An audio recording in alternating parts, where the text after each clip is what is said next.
Welcome to the Conversations That Matter podcast. It is the 11th of October, so happy Columbus Day to everyone out there. You probably didn't even know, some of you, that it was Columbus Day. There's not a whole lot of fanfare, unless you're in certain communities, I suppose.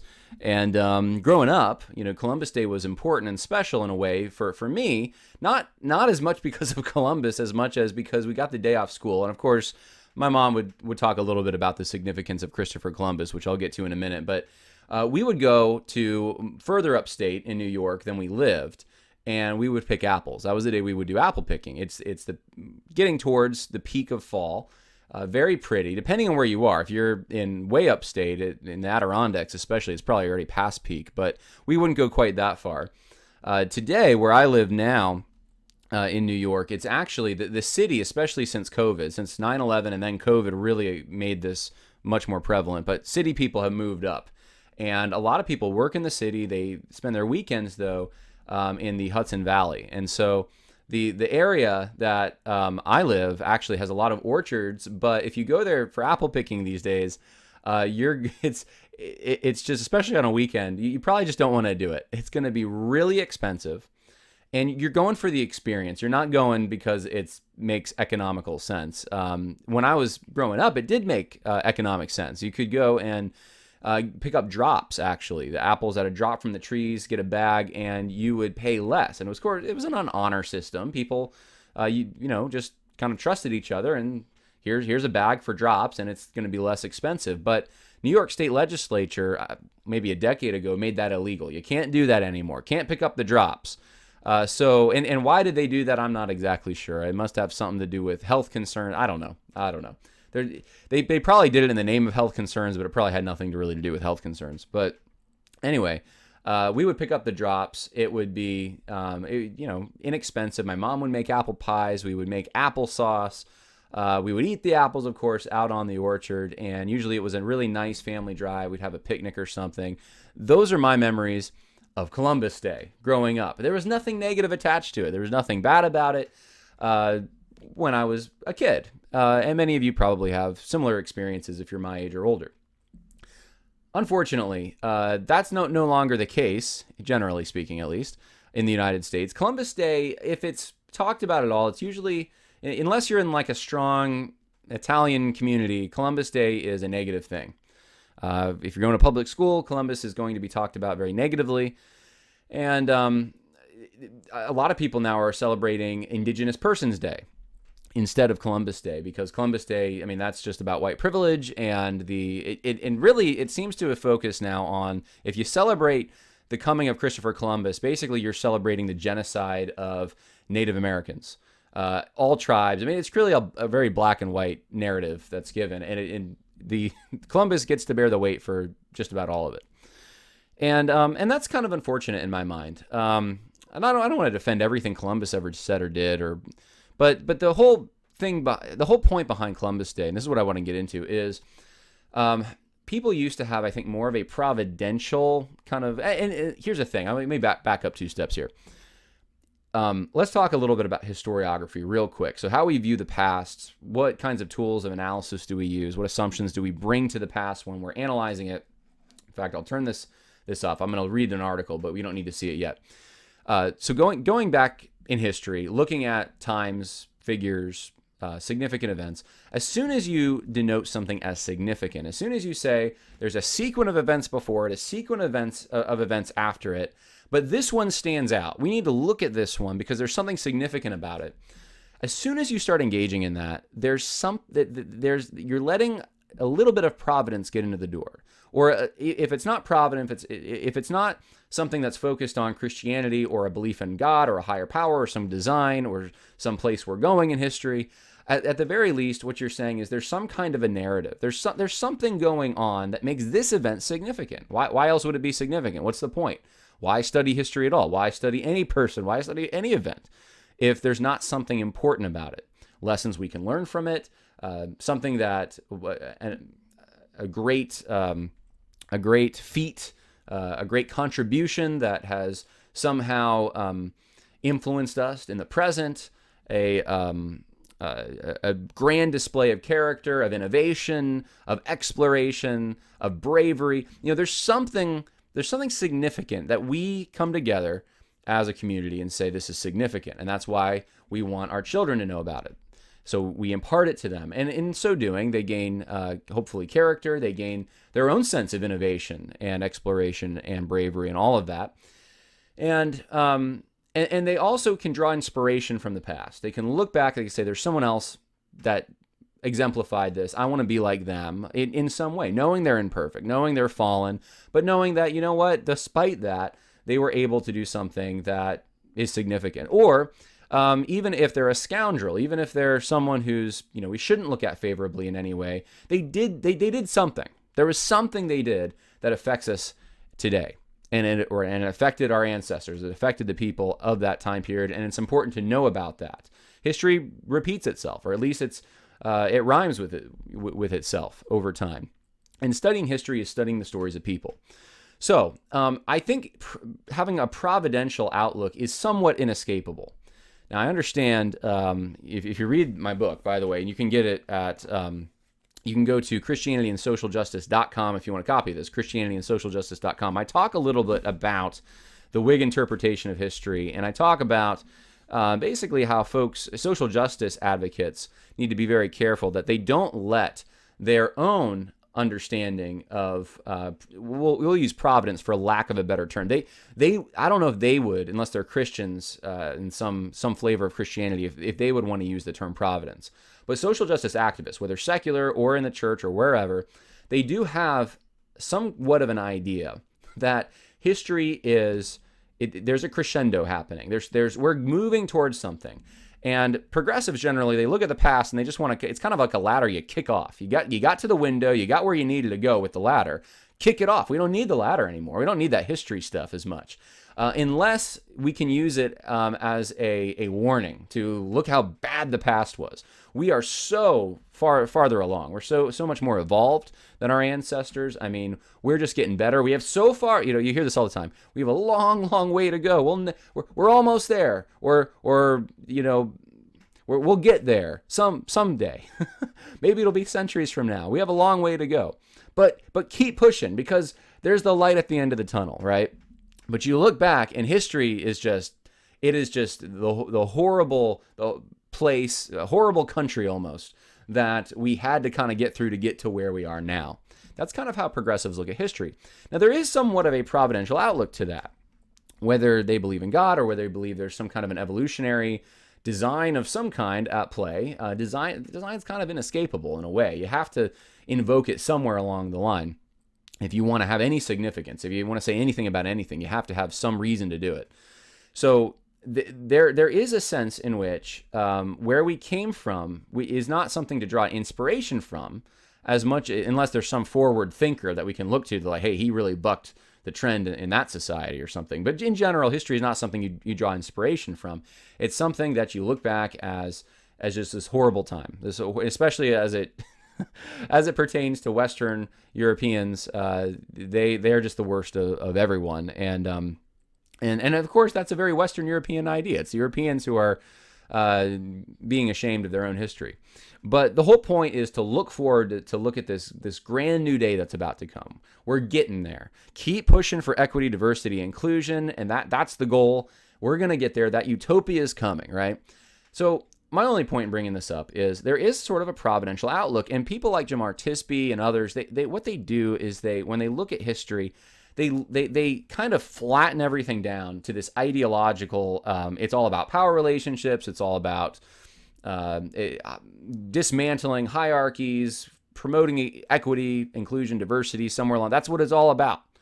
And anything that is outside of that doesn't really matter. There's no significance attached to it. It's just not significant. It's not important, because the whole point is achieving equity, diversity, inclusion, that utopia, right?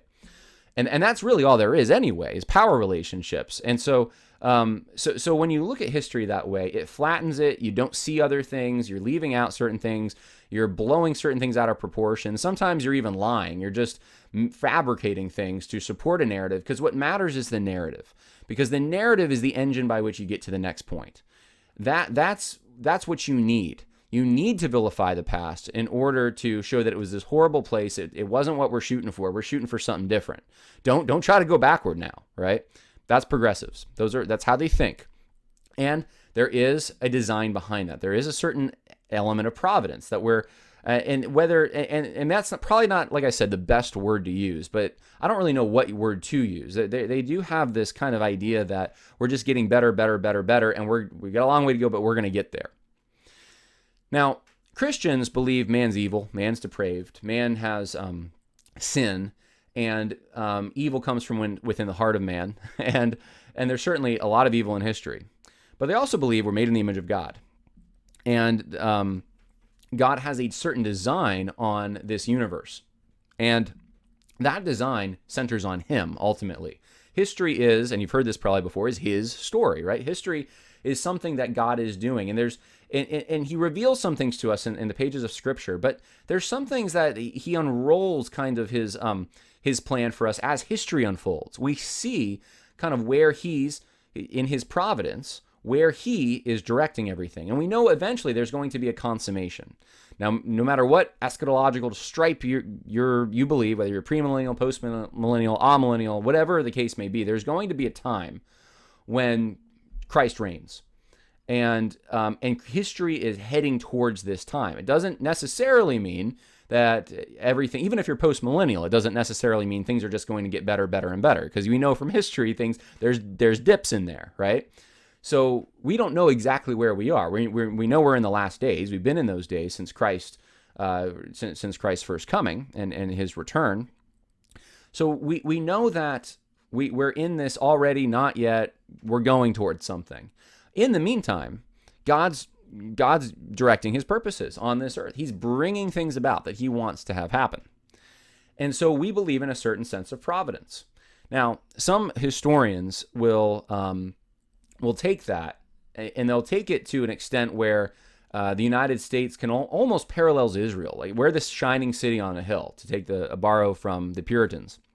And history becomes this, it centers on America, or it centers on, it used to, a lot of English people thought it centered on England, and this is part of God's eschatological plan. We know it more often, from reading biblical prophecy, we know that the whole world is part of this, but we know that it's going to center more on the Middle East than it will, and the church, than it will on, and I know that a bunch of covenantal people just got really mad at me for saying Middle East. But I don't think that's escapable. If you want a New Jerusalem, there's something significant about the Middle East, whether or not you think the current state of Israel is significant or not. But the church, the Middle East, these are the things biblical prophecy talks about more than anything else, right? And so we do see Gog and Magog. We do see, some kind of a European Union or revived Roman Empire. These kinds of things, especially from a premillennial standpoint, you're looking at these things. You're looking for these things. But like I said, whatever eschatological stripe you're from, however you conceive of everything being played out at the end, history is moving towards something. Something is happening. God is bringing something about. And in the process, he's also teaching lessons. He's also making boundaries for people groups. So you see this in Acts 17, right? People are moving around. Different people are hearing the gospel now for the first time. Technology is being used to do that. There's all kinds of things happening. Why do I bring this all up? What does this have to do with Columbus? Well, it has something to do with Columbus because of this. Christopher Columbus was significant to a Christian people especially, because Christopher Columbus was, even though he was before the Reformation a little bit, Christopher Columbus brought about a contact from the east, from the west to the east, that ensured Christianity would follow. Wasn't necessarily all in Columbus's design, though we're about to read that Columbus did have, because the Crusades were going on, Columbus did have, there was a bit of in his own mind, a providential mission that he was on to try to win back the Holy Land and these kinds of things. But we know, looking back, Columbus didn't even realize this. The significance of him in some ways is this did bring about a contact that allowed for a people who did not know God, had not been exposed to the truth of Scripture from a Christian viewpoint. They were now exposed. They now had a way. They now had someone they could talk to about that. And ever more so as the United States of America formed and other countries in the Western Hemisphere, the gospel has gone forward. And there's something significant about that. Is that the only thing that's significant about Columbus? No. But Christians, especially when this was more of a Christian country, they were able to look back and they were able to see there's some significance there. And everything that Christianity brought with it, the civilizational influence that it had, this was a significant time. And any of us who have descended in any way, and most of us have, and even if you're Native American, even if you're black, most people have some kind of a European lineage in them if they live in the United States today, somewhere along the line. Not everyone, but most people do. Even go get your DNA tested at Ancestry.com. You're going to find there's something there. And that is the result of what Columbus brought. Now, you could either lament that or be excited about it or just accept it as the truth because it is the truth. But Christians in the United States were able to look at that and say there's something significant about that. There was something big happening there. God was doing something there. And at the very least, the gospel was able to go forward because of this. And yeah, did some bad things happen too? Did some diseases spread? Yes. There's no argument there. But if you look at some of even the tribes at that time, I think of the Aztecs and some of the sacrifices they make, some of the most barbaric things that they would do. There was a lot of good too. We don't talk about it as much today, but there was a lot of good that came from the exposure and even the colonization in some parts. And not saying there wasn't bad, but there was a lot of good that came from rubbing shoulders with the East, Western Europe, and so forth. So I wanted to talk today about some of the important things, some of the significant things, why Columbus has been celebrated, or at least there's a day given to him. Why is that? We would never do it today, right, in the United States. And he's being ripped down all over the place. In fact, tomorrow I am traveling. I don't really have the time to do this, but it's got to be done. We're getting the monument thing out, hopefully by the end of this month. And if not, it's going to be the beginning of next. But our launch date is October 31st. That's when we want American Monument to come out. So realistically, it'll probably be the week after, but we're shooting for it. I'm going to talk to an expert on Christopher Columbus who does not think, he has a lot of critical things to say about Columbus, but does not think Columbus Monument should come down. I'm going to get his take on it. We're going to talk about this. So that's tomorrow. So I don't have the benefit of all that information, but I do have this, and I wanted to share this with you. This is from 2010. 2010, 11 years ago, I wrote this. And so I think my writing has changed a lot. There's probably a lot of things I view differently. My research even has probably gotten better. But I think in general, I agree with what I said. And so I thought this would be a good article to read. There was one other that was very short that I wanted to also read about the significance of Columbus Day and why people viewed it as significant. It's called Happy Columbus Day from the American Remnant. And we'll see. Actually, if you're watching, I don't have it set quite correctly. So I am going to just kind of make this disappear. I'll just read it to you. So story time with John, all right? Happy Columbus Day, 2-minute read. So this is short. Starting with the dawn, there will be lots of critics of Christopher Columbus buzzing about, here with a few thoughts. To those, number one, to those who depreciate his achievement, invite them to get back to you after they've set sail with 3 ships provisioned as Columbus's were, with the same means of navigation and communication in uncharted seas and managed to make landfall anywhere. In other words, this was quite a feat. No one had done this. You want to draw inspiration from someone who was brave, could have gone to his death, and did it so for a higher purpose, which we'll find out about in a second. Look at Christopher Columbus. I mean, do you have the bravery to do that? I mean, this is like even more so than going to the moon, right? People have done that. This is something that, you could talk about the Vikings, I know, but at that time, they didn't know. They didn't know anyone who had done this. So would you go to the moon today? That is probably doesn't take quite the amount of guts it took for Columbus to do what he did. At least as much. Number 2, to those who say what Columbus brought was wholly or predominantly evil, invite them to get back to you after they've given up all the technology that exists in the New World only because of the contacts beginning with Columbus, possibly starting points, electricity, antibiotics, and the wheel. We don't think about it. We take it for granted. most of the Native Americans, if not all of them, I mean, they didn't have wagons. They didn't have even the rudimentary technology that Westerners were able to bring. Number 3, to those who say Columbus didn't discover anything because people were living here, ask them to estimate when the old world would have become aware that the new world was inhabited if the contact could only come from the new world. Require them to point to concrete evidence of, say, navigation beyond the sight of land by inhabitants of the New World before 1492 and extrapolation therefrom to back up their estimate. This is not to say that Columbus was perfect or always behaved morally. He may even have done some things we consider gravely evil. Many of those we justly honor have, at times acted in ways that are difficult to defend. But they are perfectly reasonable rejoinders to the growing number who deny that Columbus achieved anything or who assert that all that Columbus set in motion was evil. Columbus was indeed a great man, and there are many reasons to be grateful that in 1492 he sailed the ocean blue. Happy Columbus Day. I thought this was just a good 3 questions to kind of, when someone attacks, put him on the defensive. Ask him a good question like this. And I think these are helpful. So that's what I wanted to read to you from the American, I just exited out of it. I think it was the American Reformer, hold on. Let me see. I have the history point out. It was the American Remnant. You can go find that. It's called Happy Columbus Day. Now, I want to talk to you about something, though, I wrote. And this is a while ago. So, like I said, 11 years ago. And I haven't read it now in a while. So I figured this would be fun. Let's go through it together. Christopher Columbus, Saint or Scoundrel.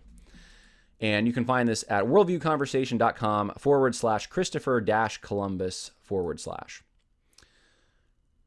Many years ago, as I was on an evangelism trip at a local mall with a group of friends and church leaders, I noticed a t-shirt hanging in the window of a New Age shop with the inscription, Homeland Security, Fighting Terrorism Since 1492. Above the writing was pasted a picture of a mounted group of Plains Indians from the late 1800s. In reaction to this display of historical and, man, I used words interesting. I don't use words this big now. Etymological. Stupidity. I muttered under my breath, that's inaccurate. The next thing I knew, one of the group leaders was chiding me for denying what he deemed to be historically irrefutable, and like a parrot, he spewed the old slander against Americans of European descent. The white man has done horrible things to the Indians. You ought to start reading some books. When you think I was a little upset about this as I'm reading this, I'm realizing I think I've chilled out a little bit. This is I wouldn't get quite that upset today with something like this. But anyway, that was me then, I guess, in 2011, probably right after this situation. And I just lost my light. Hold on 1 second here. Okay, I got my light back. Let's keep going here. I basically I talk about this youth leader, and he said that he referenced movies, he referenced common knowledge. He said that I should read books, but he hadn't read books. Anyway, this is all fluff. We need to get past this stuff. Let's get to the meat here. Europeans have done bad things to Native Americans, but you'll find that for every finger a multiculturalist wants to point at white Christians, they have 3 fingers pointing back. Europeans didn't introduce slavery to the New World. The natives already had it. Neither did Europeans introduce theft. The indigenous tribes were masters at subjugating enemy tribes and stealing their land. Does anyone seriously want to go back to the times of ripping out a fellow human's heart to appease a sun god? I'm probably referencing the Aztecs there. My point is not that all Europeans are superior in moral character. My point is that mankind is sinful. All cultures have blood on their heads, and it's extremely hypocritical to bash the exceptional evil in one culture, even to the point of recreating their culture's heroes, such as Christopher Columbus, while ignoring the evil in their own. Let's take a look at Christopher Columbus and the Western culture in general, not to prove that it's perfect or sinless, but to show why it is superior to the pagan cultures that dominated the American continents before 1492. All right, so I've committed a cardinal sin at this point when I said this as a very young man, because I'm saying that Western culture in general, though it has problems, is superior to the pagan cultures, and I use that word, that dominated the American continent. And so this is kind of this is like heresy today. You're not allowed to say this. In fact, at the time I wrote this was probably pretty controversial. But now it's really controversial. How dare you say that a culture might be better than another culture because of the religion that culture, the mores that come from a religion that culture has adopted and secures and defends? So Christianity, even if there's no culture that has 100% Christians, right? But there are cultures where Christianity has influenced them to such an extent that it's made its way into their laws and their values and all of that.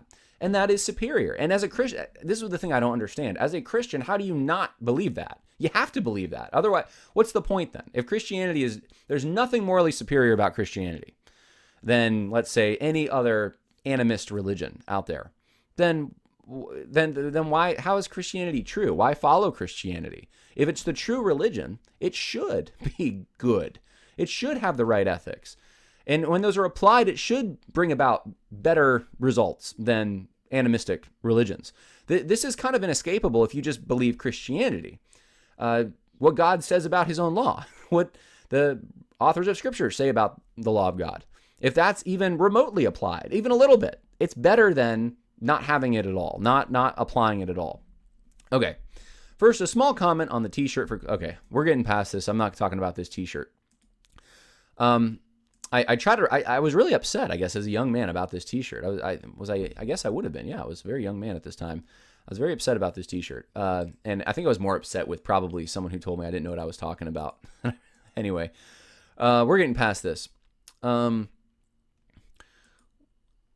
It's interesting. I say in this, would similar statements that are made about the shirt, fighting terrorism since 1492, would similar statements be made about Nat Turner or Crazy Horse? Would those be tolerated? It's interesting. Nat Turner now is a hero. In Richmond, where they just took the Robert E. Lee Memorial down, there's now Emancipation Monument, which is kind of inaccurate because it has the Emancipation Proclamation as the date, and which is not the date. That's not when the slaves were freed. But anyway, Nat Turner is on the monument, his name. And Nat Turner was considered basically a terrorist, a very, like an actual one, a really evil man, killing people ruthlessly. And now he's a hero because guess what? He rose up, in for the struggle. Anyway, it's just interesting. 11 years ago, Nat Turner was still kind of a bad guy in a way. So now, not so much. Things have changed even since then. Okay, here's the meat. Was Christopher Columbus a terrorist? Absolutely not. There is far more evidence to equate Columbus with Homeland Security than there is to suggest that the Native Americans across the board were anti-terrorist groups. This is kind of a weird, for me however young I was when I wrote this, I don't think I would not say this now to you. I would never equate Columbus with Homeland Security. I think I'm going with the analogy of the shirt. But no, Columbus is neither. He's not Homeland Security, and he's certainly not a terrorist. Even a slight reading into the life of Columbus will show that he came to the New World for three things. Number one, evangelism. Number two, trade. And number three, alliances. Now, you got to understand, this evangelism, this is pre-Reformation. This is, this would probably, in most of the evangelical people, in their minds today, this would not have been evangelism. And I probably shouldn't have used that word. There probably is a different word I should have used. Proselytizing, I don't know. But we wouldn't have... using a word like that is actually was a mistake on my part, because what I'm doing is I'm reading kind of a present idea that has a lot attached to it into something that into the past, where Columbus wouldn't have thought of it the same way that we do now. Columbus was deeply inspired by the adventures of Marco Polo. All Europeans knew trade from the Far East was treacherous.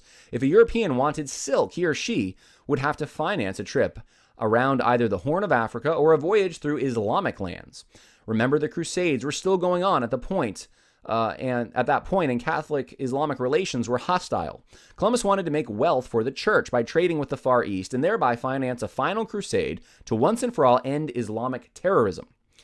And again, see, I'm still doing the same. I can't do this. I shouldn't have done this. Now, this is before I didn't even have an undergrad at this. I don't even know how. This was 11 years ago.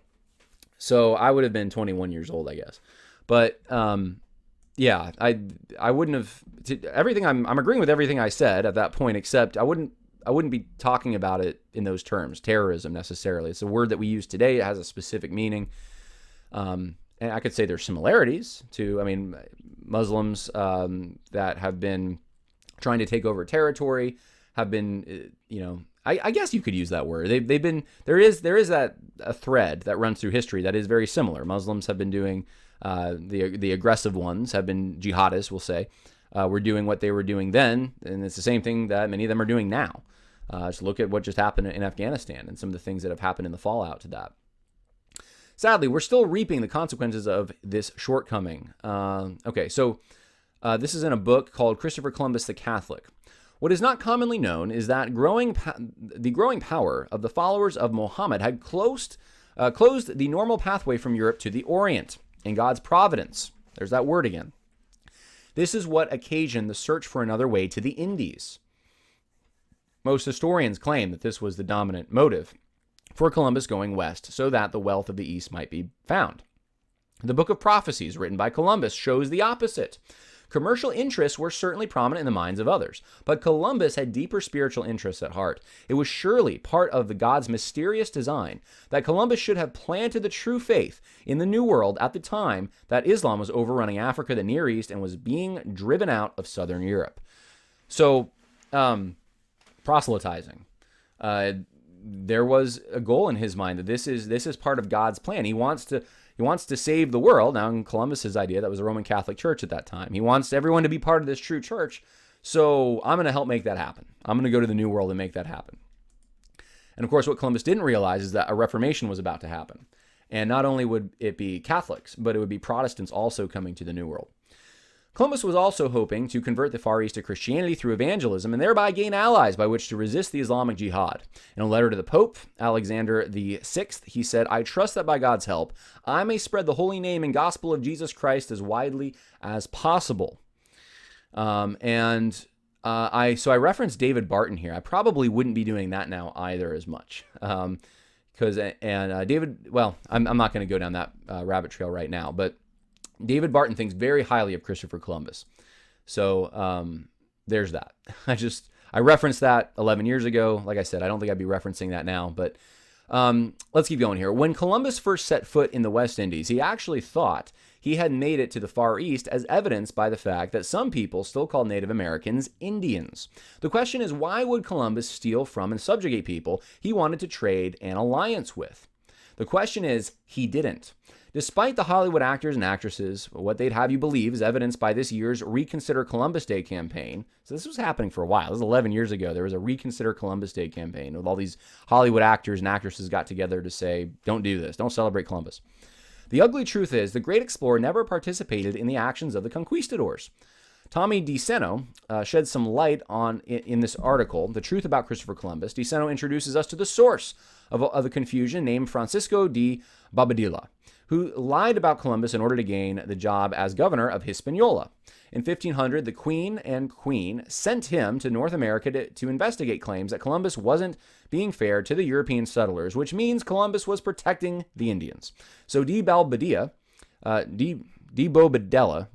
there we go, came here and in just a few short days did his investigation with no telephones or motorized vehicles to help him, and promptly arrested Columbus and his brothers for Indian mistreatment and sent them back to Spain for a trial. Oh, and he also appointed himself governor. So it was a coup for power, and that's what was going on. Now, look, I'll be honest with you, I haven't read deeply into this. I pulled this from an article 11 years ago. I'm very curious tomorrow to talk with an expert on Columbus about this stuff. Because I'm sure Columbus probably, well, I shouldn't say I'm sure, but I suspect there's probably some truth to maybe Columbus was mistreating the natives. I could be wrong. I don't know. But if anything, this is the complexity of history. We are relying on sources. When your source is from someone who was seeking their own position at the expense of Columbus's, you have to think about it. You have to wonder. You have to take it with a grain of salt. And that's what I'm doing here. And I still do that. We have to take this with a grain of salt. We can't just accept what was said hook, line, and sinker. And by the way, I will say this. If that's true, if Columbus went back to stand trial for mistreatment of the natives, what does that say about Europe? What does that say about the country that sent Columbus? What does that say about Spain? Were they just out to mistreat the Native Americans to make them slaves? Because if Columbus was mistreating them, and if there was even the accusation of it, he's going to stand trial for it. I'm just saying, this undercuts everything. It was 2 years before that Columbus was able to be reinstated. I can say the word. It was 2 years before Columbus was able to be reinstated as governor again. Regarding the allegations made against Columbus in reference to the slave trade, DeSeno writes, one of his boats crashed in Haiti. He had no room for 39 men, so he started a colony there. Columbus came back a few years later to find that the Taino Indians killed all of them and left them where they fell. Columbus went to war with the Tainos and took 500 of them as prisoners of war, not slaves. They were released after the war. Now, throughout human history, when something like this takes place and there's a war, even in the Old Testament you find this, there's a mercy in taking someone as a slave at times, rather than killing them. That's the alternative, right? So, again, we can't honor hardly any culture of the past if we make the standard, well, you went to war and you took slaves. Well, that was pretty standard in the ancient world up until actually pretty recent. If Columbus wasn't guilty of slavery or Indian mistreatment, surely he must have at least been a land grabber, right? Aren't all Europeans? Once again, syndicated blogger Alexander Marriott asked the question, what was there to steal? The land was not in use, evidenced by the pathetic level of any kind of progress, intellectual or material, on the part of nearly all Indian tribes, despite thousands of years in lands of great plenty and separated from other people of the world who could have potentially meddled with them. So here's something, I'd like to say this. I don't think I'd quote a guy like this now, 11 years after writing this. Because I actually think there probably is if you're descended from a Native American tribe, I think there is something to be proud of there. There is something to conserve. There's good things about that. There's true and valuable things about that. It doesn't mean that I think that, it's like some of the naturalists today, don't ever, there should be no interaction whatsoever because we're going to corrupt the noble savage, this Rousseauian idea. No, there's no noble savage. Everyone has sin in their hearts. Right? And so one of the things I think about Columbus and what came after him really is that there were very useful things that were brought, technologies that really helped even the Native Americans. They even were helped by some of these technologies that were brought to the New World. And so that's what I would say. That's how I'd say it today. I wouldn't start, saying how pathetic, it is that, they didn't have wheels and they didn't have cars and they didn't have all the things the West has brought. No, I mean, I'm not going to... Most of mankind lived on a level of subsistence all over the world for thousands of years. And yeah, there were empires that they made progress, technological progress along the way. But this is pretty common. This isn't like out of the ordinary. The West is an anomaly. The West is an anomaly. Okay, so what was the legacy of Christopher Columbus? In a letter to King Ferdinand and Queen Isabella, actually, I skipped something here, right? I just quote someone else who basically makes the same point. Prior to 1492, the United States was sparsely inhabited, unused, and underdeveloped. And even if you see that map of, here's where all the tribes were, they weren't, it wasn't like today where they had, thousands of people spreading across those whole regions. It's just, these were their hunting grounds. These are places they migrated. A lot of land was open to be colonized. There's a difference between colonization and immigration. Very different. So colonization, when someone goes in, they're going there to colonize. There's nothing holding them back from it, really. Generally, I understand there's violent colonization efforts, etc. But the kind of colonization Columbus was doing, they had the intent of, we're going to live side by side with these people. We're going to be sharing Christianity with them. So what is the legacy of Christopher Columbus? In a letter to King Ferdinand and Queen Isabella contained in the Book of Prophecies, authored by the man himself in 1502, Columbus makes this assertion. At this time, I have seen and put in study to look into all the scriptures which our Lord opened to my understanding. I could sense his hand upon me, so that it became clear to me that it was feasible to navigate from here to the Indies, and he gave me the will to execute the idea. I have already said that for the execution of the enterprise of the Indies, neither reason nor mathematics nor world's maps were profitable to me. Rather, the prophecy of Isaiah was completely fulfilled, and this is what I wish to report here for the consideration of your highnesses. Columbus was a man of virtue, a hero, if you will, with noble goals and a faith in God. He sailed the uncharted ocean depths, discovering what today we call home, and opening the possibility for Western civilization to make inroads in a new continent. Then I have a whole section here where I talk about Western civilization. I talk about the science, technology, industry, capitalism, chivalry, etiquette, fine arts, law, high morals, all of this stuff that came. I compare it to the Aztecs and kind of what they were doing, which was we would think of today even very barbaric.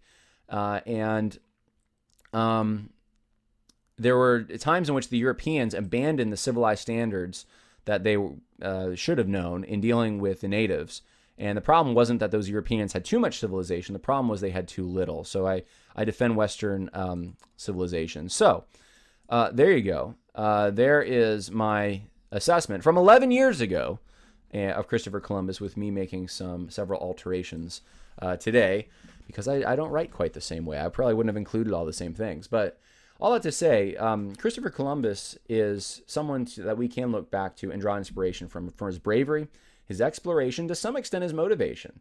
He had a higher purpose about him. We need people that are like that today, that have a higher noble purpose, that see God's hand at work and want to be part of whatever God's doing. Even if they're a little misguided on what that is, possibly. Just the sense that there is a plan, it's a noble one, and we want to do the right thing here, that's gone. People are so out for themselves today, and we could use some men like Columbus who had a higher purpose there. Not saying he wasn't out for himself at all, but there's clearly something that there's a goal he's trying to achieve. So I wanted to put that out there about Christopher Columbus on Columbus Day for all of you, as you're possibly having some conversations about the significance of this day, maybe wondering why we have it, maybe wondering why don't we celebrate Indigenous Persons Day. Well, this is the reason.